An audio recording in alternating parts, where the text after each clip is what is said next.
Well, hello, this is Rochelle, and thank you for joining me here at the La Rochelle Crafts Bible journaling video. This is the third one for the month of August, and I'm going to be stenciling a little bit with my ink pen, so a pen with India ink, permanent ink. I do stick my stencil down in the margin here with some washi, just so that if I want to look if I'm doing it right or it's getting down the way I want to, I don't need to try and place it on the same spot again. So it really is kind of just keeping that spot there, and also so that I can move down on the stencil without moving the stencil. So I'm just taking an S-nib Pitt Artist pen. The reason why I'm using a Pitt Artist pen is because we're working with watercolors this month, and if you want to do watercolors over any pen, it must be an archival pigment pen, one that stays. So the Pitt Artist pens specifically has an India ink in it, so it does not move, it does not fade, it does not go anywhere. Just obviously let it dry and don't smear over it directly after you draw. It does need to dry, and once it is dry, it is permanent. So your brush pens by Faber-Castell, the Pitt Artist pens, will also not bleed once they are dry.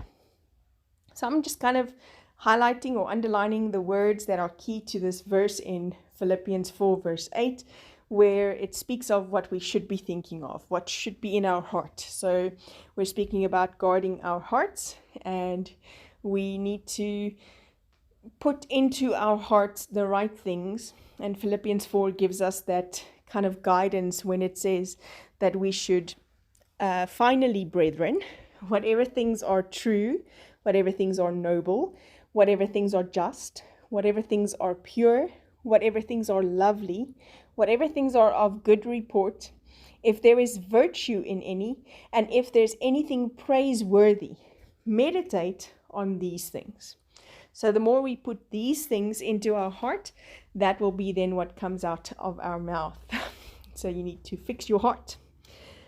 Art-wise, I just used my watercolor. I used kind of a copper bronze color for the little body and a yellow ochre for the face, and I'm loving that. So the idea I got for this page was from a day just playing with my paints, letting them bleed into one another, seeing what it happens.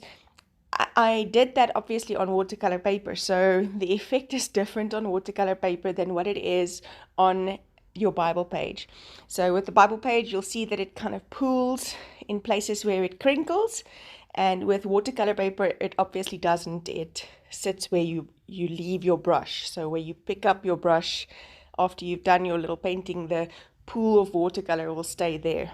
So I really do want to encourage you, like I did in the previous videos, to go practice somewhere on watercolor paper what watercolors can do, and then from there obviously see the difference in your Bible. Attend classes, have fun, stretch yourself, go out of your bounds. Sometimes we need to get out of our little comfort zone and try something new. So I wanted these 8 things, I think there are 8, to be like balloons for this little hedgehog. So I did them in quite a lot of pigment. So that's the other thing about watercolor. Watercolor, obviously, is water-based. So the more water, the more translucent your colors will be, or transparent your colors will be. The less water, the more opaque your pigment will be, and the kind of brighter and darker your colors will be. So if you want a muted down color, you add water. All right, so I just added the little kind of string for the balloons and the little place where they were supposed to be blown up, I suppose. Don't know what you call that. The entry of the balloon, I don't know. And I'm taking my white gel pen. I obviously use a size 10 jelly roll because they are the only ones for me that I found have worked. Now, here's another thing. Gel pen, because it has liquid and watercolor is not permanent, it gets reactivated.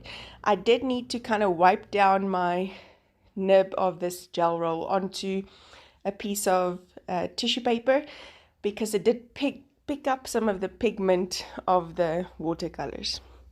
It's just what watercolors does. Some watercolors have a chalky finish. The Kiritaki Gansai Tombi ones, which is actually a gouache hybrid, they have a very plastic kind of feel to them, or dry to them, not chalky at all. So the different watercolors will give you a different payoff. I'm obviously gonna wanna take these words that I now wrote in these balloons and remind myself what I'm supposed to be doing about them. And the word says in Philippians 4 verse 8 to meditate on these things. So I'm taking my alpha stickers, I'm just sticking down the word meditate. And I do want to get that title in here somewhere as well, because it is all about guarding our heart. So I have that huge big bold date there on the top right and of this page, and I do want to, or I have that space then to kind of put my title, which is Guard Your Heart, and I'm going to spell that out with the alphas again.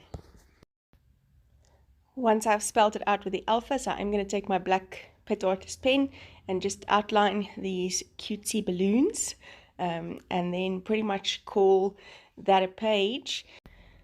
So in the rest of this month, I want you to go play around with some watercolors. I want you to go challenge yourself a little bit, step out of your comfort zone. And more importantly than the art, obviously I do want you to go learn and play. But more important than that, I want you to meditate on this word, meditate on these things, and guard your heart above all things with all diligence, so that from it will spring life. Thanks so much for watching. Hope to see you again soon. Bye-bye.